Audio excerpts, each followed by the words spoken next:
Alec. Hi, Ray. Good to be here, and good to see you all. Despite football's being on, that you all made it. I always put my recovery first. You know, it doesn't matter what's going on. I was thinking about step 3, being asked to do a share on it. Straight away I was thinking, I wish it would have been step 1.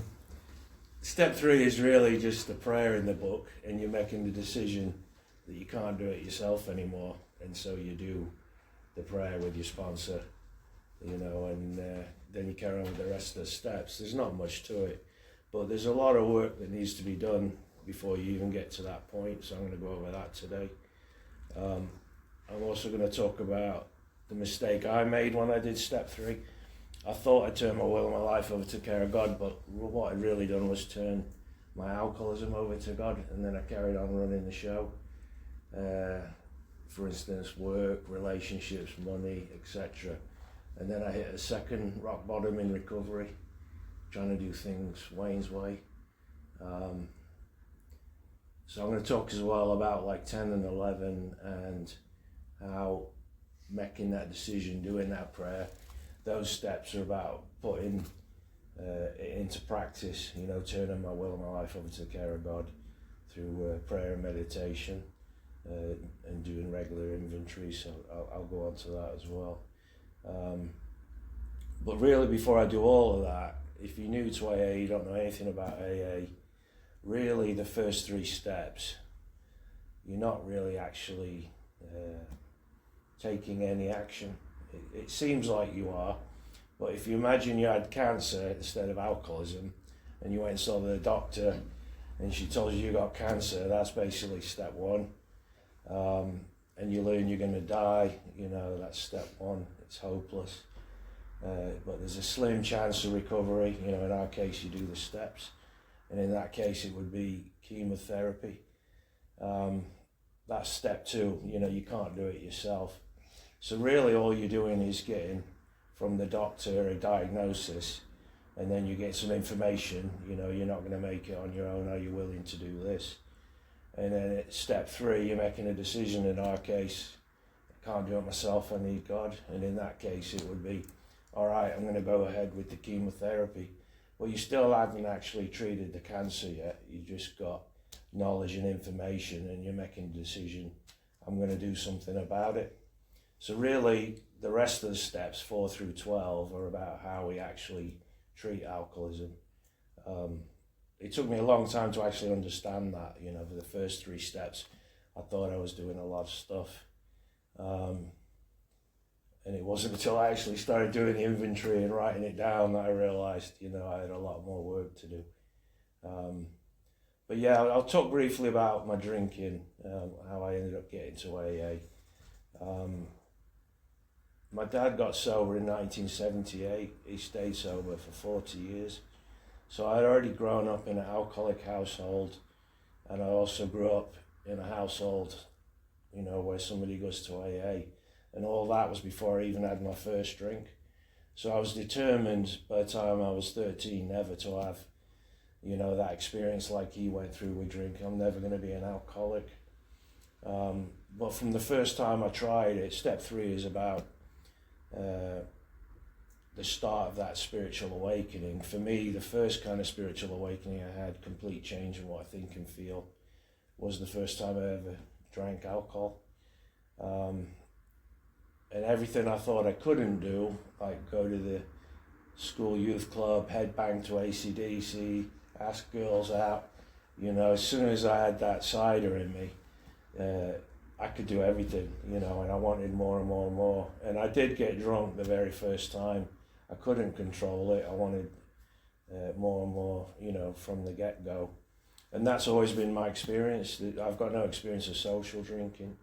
I either drank and got drunk, passed out, or I blacked out. You know, even as a teenager early on, I was a blackout drinker. I didn't know that that's what it was until I came to AA. I just thought parts of the evening were missing. And then I started to learn as well as things went on. that there were consequences. You know, I started doing things I said I weren't going to do, like drunk driving, standing my friends up, missing work. And eventually it got to the point where I need to stop. This is 1999. And I just couldn't stop. I could stop, but I couldn't stay stopped. That's the phrase I'm looking for. I saw this quote by Mark Twain, who wrote Huckleberry Finn. It said, "Stopping smoking is easy, I've done it 400 times."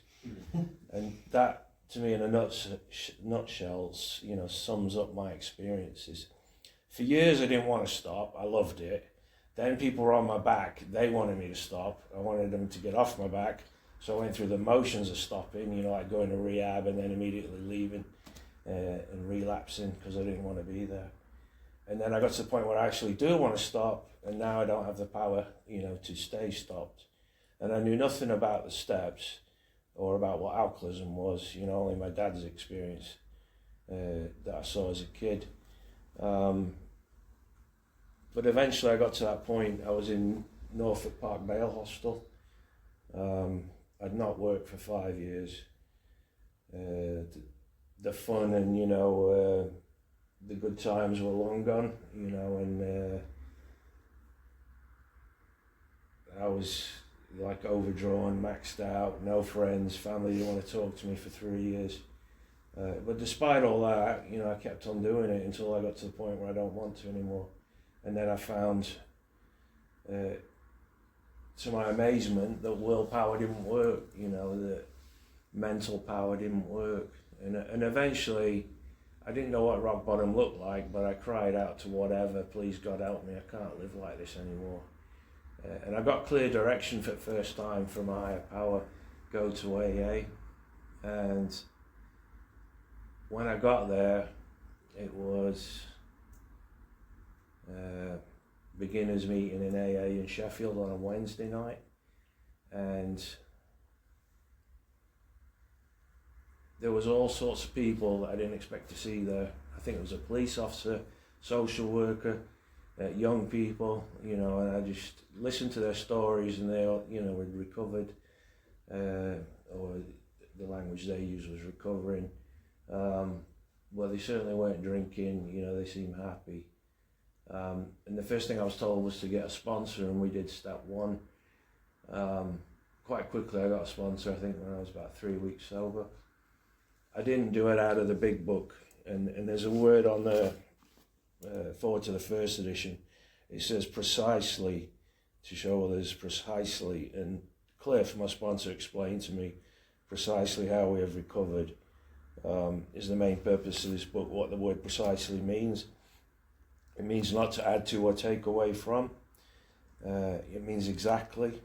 And I didn't do that the first time I did the steps. I did the steps off the wall chart. We used to have 12 steps and 12 traditions. You know, I wrote down why I was powerless, my life was unmanageable because of all the things I ended up doing, you know, in bail hostel, not working.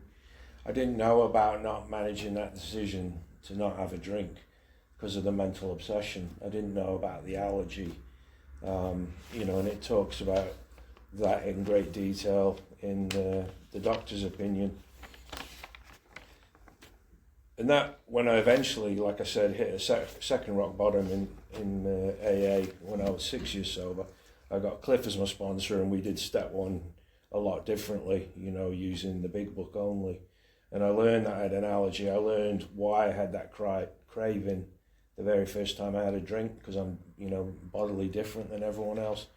And I was always going to have that for the rest of my life, you know, and the only solution to that is complete abstinence. The same with any allergy. Like, for instance, if you've got a nut allergy, you need to abstain from nuts, or you're going to end up hospitalized.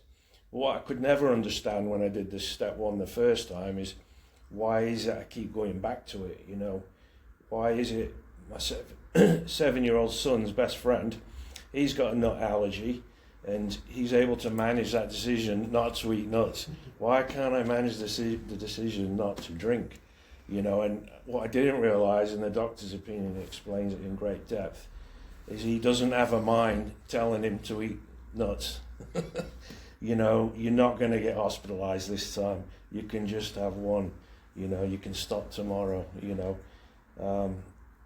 So for me, you know, I'm grateful, you know, for the first sponsor I had and going through the steps, and that obsession to drink was lifted.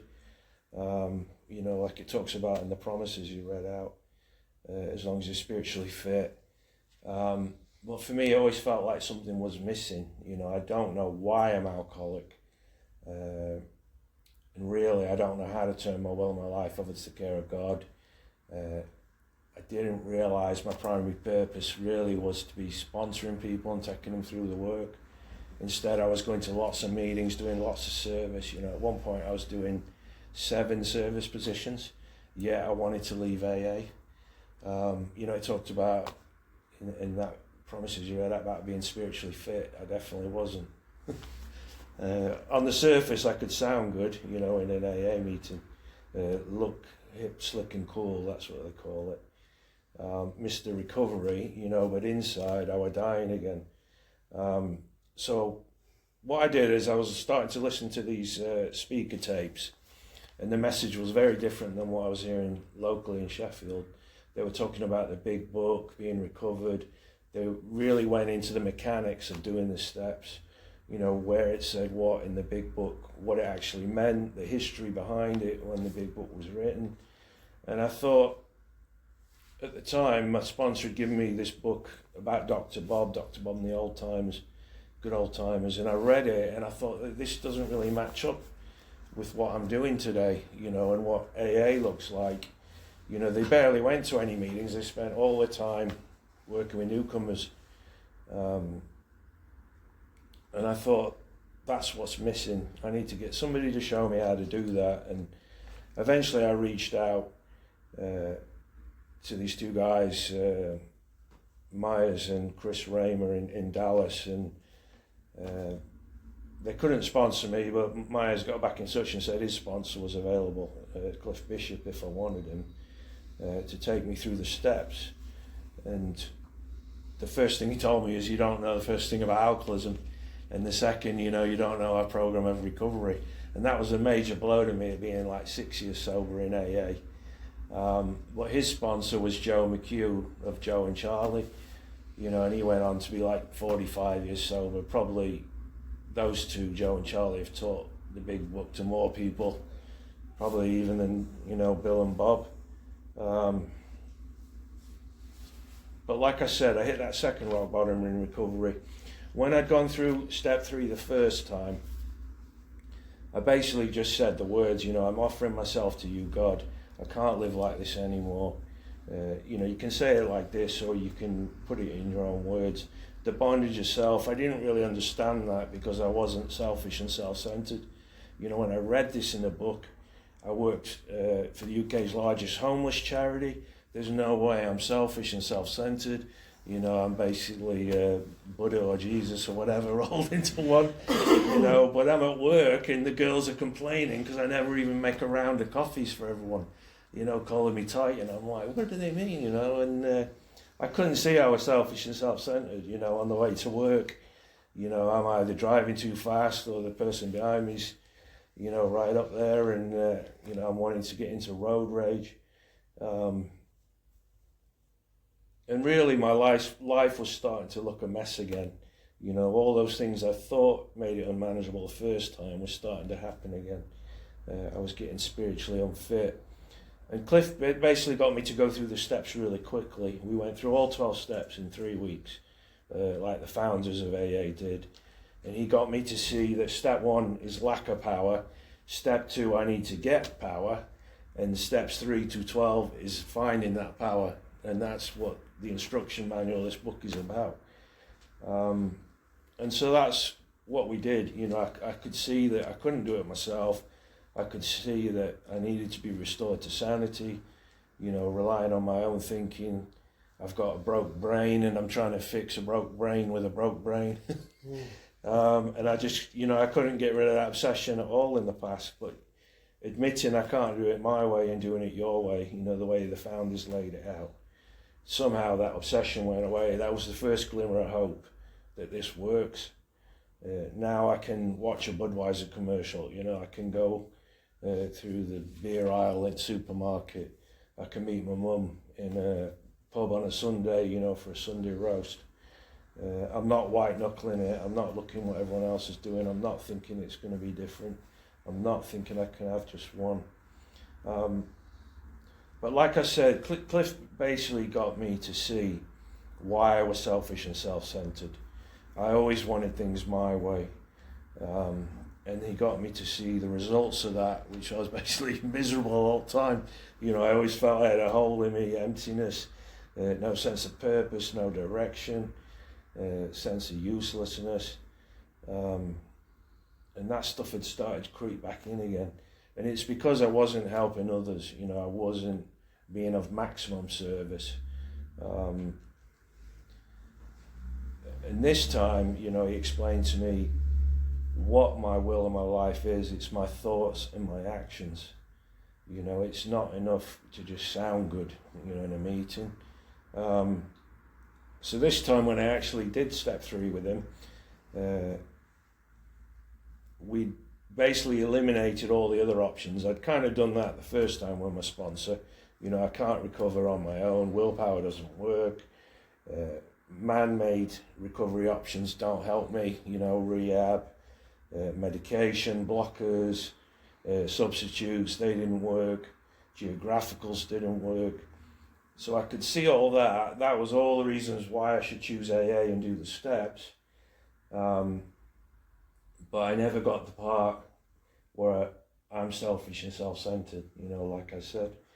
And really it wasn't until after I did the step 3 prayer and I actually did the inventory that I was able to look back to think, you did make the right decision. You are selfish and self-centered, way to the core.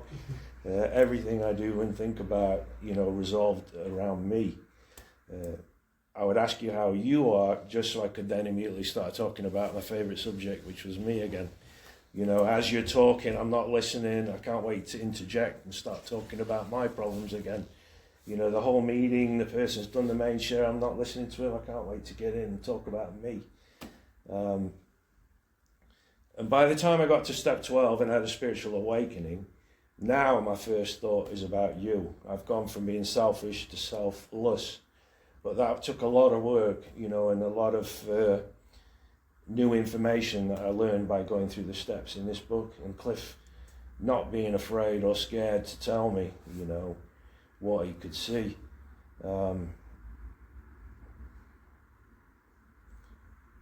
Really, step 3, like I said about that chemotherapy option, you know, I'm making that decision that I don't want to die, you know, that I can't manage my own life. I don't want to live the way I've been living. Please, God, help me. And that's what it's saying. And it's saying, take away the bondage of self. And that's that selfishness, self-centeredness, self-obsession that I talked about. But it says we thought well before taking this step. And then it says straight away next. And this is something I didn't do the first time. I did step 3 and then I took my time. That's the way I kind of did the steps. Do a step, have a bit of a break, do a step, you know, it was like a holiday. Do some work, have a holiday. But this is like vigorous action, it's saying next. You know, now I'm doing inventory, resentment, loads and loads of people on my resentment list, you know, all the way back to Margaret Thatcher. And then there were loads of fears, you know, and that was all about the future. And at the end of it, I could see that I was selfish, I was dishonest, and I was inconsiderate with every one of those people I'd resented. And the same was true of all the fears I had. I was always thinking about what Wayne could have got in the past and how to get even or get what I wanted. You know, how can I change that situation? Or I was always thinking about what I wanted to happen in the future or scared I might not get it. And eventually I learned in step 5 the exact nature of my wrong, which was that I was selfish and self-centered and inconsiderate. So now I was able to go back and think about that decision I'd made at step 3, which was, to relieve me of the bondage of self. That those words were actually true, and that first time I'd done it, I was just saying the words, whereas this time I'd actually done it and meant it and understood it. And it made such a profound difference, understanding what I was actually doing. I really meant it when I said, to have my defects of character removed. Before I just paid it lip service, and then went right back to swearing in meetings and littering, chucking cigarettes on the floor. This time I actually really wanted to change and become a better person. And I talked about at the beginning about 10 and 11. How do I know that I'm actually turning my will and my life over to the care of God? If you look at my big book, it's yellow.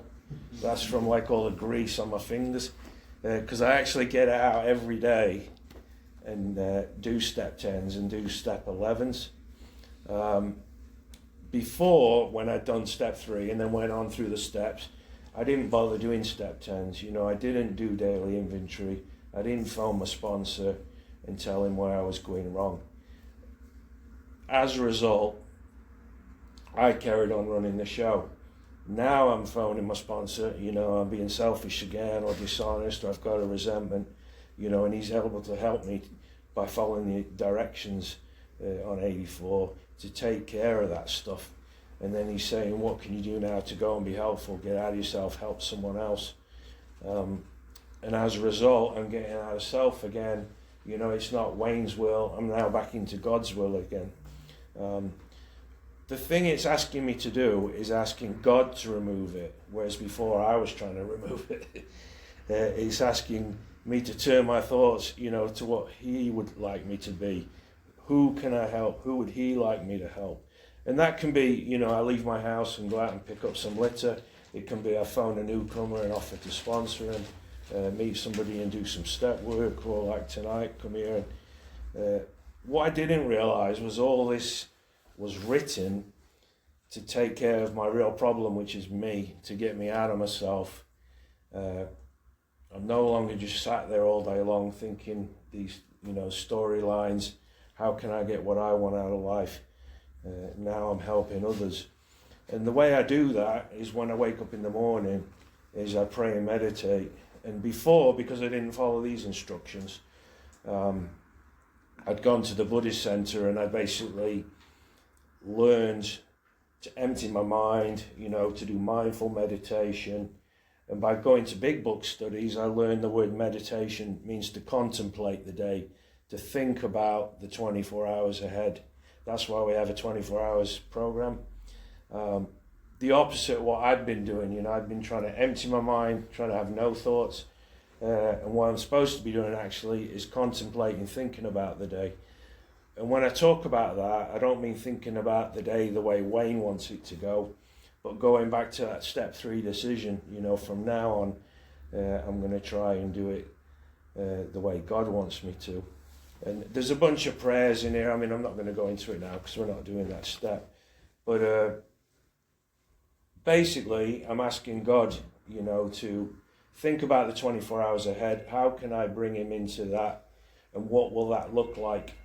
So, for instance, if I'm late for work, I might be thinking about it in my morning meditation. How can you help me solve that problem? And God might be saying, go to bed early the night before, leave early, let people in traffic. The things I've learned about being selfish and self-centered when I get to work, making that round of coffee for others. And that decision I'd made in step 3, to turn my will and my life over to the care of God, now it's actually happening. Now I'm not thinking about what Wayne would like, which is actually not to make the round of coffees. It's very simple mechanics, this, basically the best way I can describe it is doing the exact opposite of what you want. When that phone rings and it's someone from AA, a newcomer needing help, and your first thought is, you know, I wish I could just watch The Simpsons.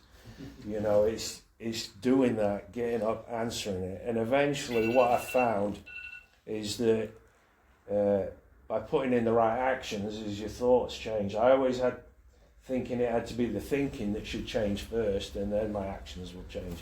But it's actually the opposite. You know, I don't want to go to a meeting. I go to the meeting, and now I'm glad I went to the meeting. You know, and that's what I've learned. And I learned all that basically right back at the beginning by realizing that I couldn't do it my way, that I was going to have to turn my world and life over to the care of God. But like I said, I just didn't know what that looked like or what it meant. But I hope I've explained a bit of what it looks like, what it means. You know, and probably the most important part of what God wants us to do is to carry this message, you know, the program of action to newcomers, but also to people in the fellowship, you know, that maybe haven't worked the steps yet, or like me. Maya's called people like us retreads, who think they know everything but really know nothing, or have been sitting in AA a long time but not doing anything, you know, acting as if. So I hope I've helped somebody anyway. I'm glad you asked me to come. Thanks. Wayne. Thank you very much, Wayne.